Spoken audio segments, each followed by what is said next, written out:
Hello అండి.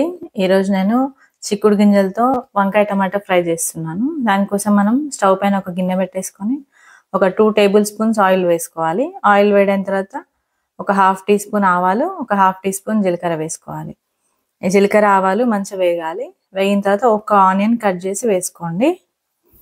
ఈ onions కొంచెం వేగిన తర్వాత ఒక 3 పచ్చిమిర్చి కట్ చేసి వేయాలి. ఇవి రెండు కొంచెం వేయించుకోవాలండి మంచిగా.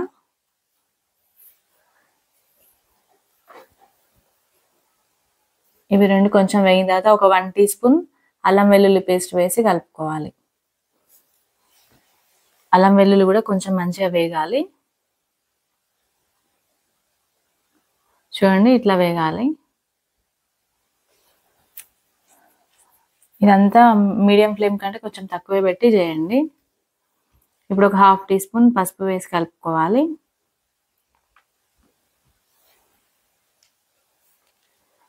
ఈ అల్లం వెల్లుల్లి ఆనియన్ ఇదంతా బాగా వేగాలండి. చిక్కుడు గింజలు నేను 1/2 కేజీ చిక్కుడుకాయ తీసుకొస్తే 1 కప్పు గింజలు వచ్చినాయండి. నేను 1/2 కేజీ వంకాయ ఇట్లా సాల్ట్ వాటర్లో కట్ చేసి వేసుకున్నాను.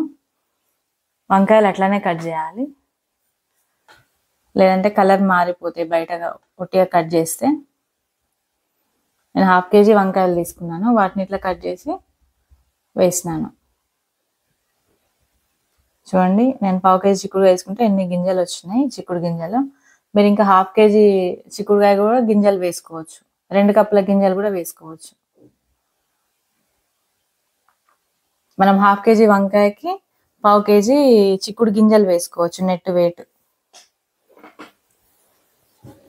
చూడండి ఇట్లా వంకాయ మగ్గేంత వరకు మూత పెట్టి మగ్గిస్తూ ఉండాలి. ఆ వంకాయ కొంచెం మెత్తగా కావాలన్నమాట, వంకాయలును చిక్కుడు గింజలు. అప్పటి వరకు మూత పెట్టి ఫ్రై చేస్తూ ఉండాలి.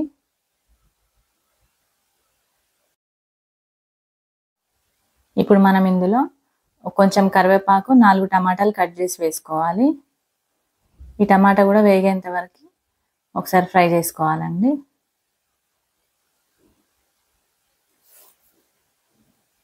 చూడండి ఒక 2 మినిట్స్ అట్లా వేయించాలి.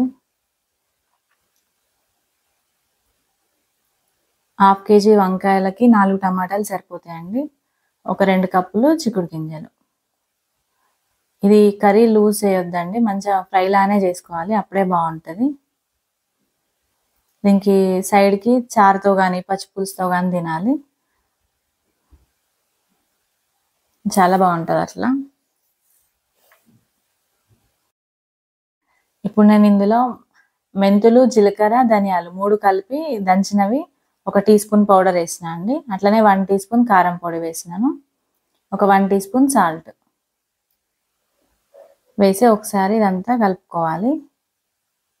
మెంతులు కొన్నే అండి, మెంతులు జీలకర్ర కొంచెం కొంచెం తీసుకోండి, ధనియాలు ఎక్కువ తీసుకోండి. ఇప్పుడు ఇదంతా కొంచెం ఈ వంకాయ ఇదంతా ఉడకడానికి మాత్రమే నేను కొన్ని ఒక 2 టేబుల్ స్పూన్స్ అనుకోండి వాటర్ వేసి మూత పెట్టేయాలి. ఈ కర్రీ అంతా దగ్గరకు వచ్చేంత వరకే ఉడికించుకుంటే సరిపోతుంది, మన కర్రీ రెడీ అయిపోతుంది. చూడండి ఇట్లా కర్రీ అంతా దగ్గరికి రావాలి. ఇప్పుడు మనం ఒక పిడికెడు కొత్తిమీర వేసి కలుపుకోవాలి.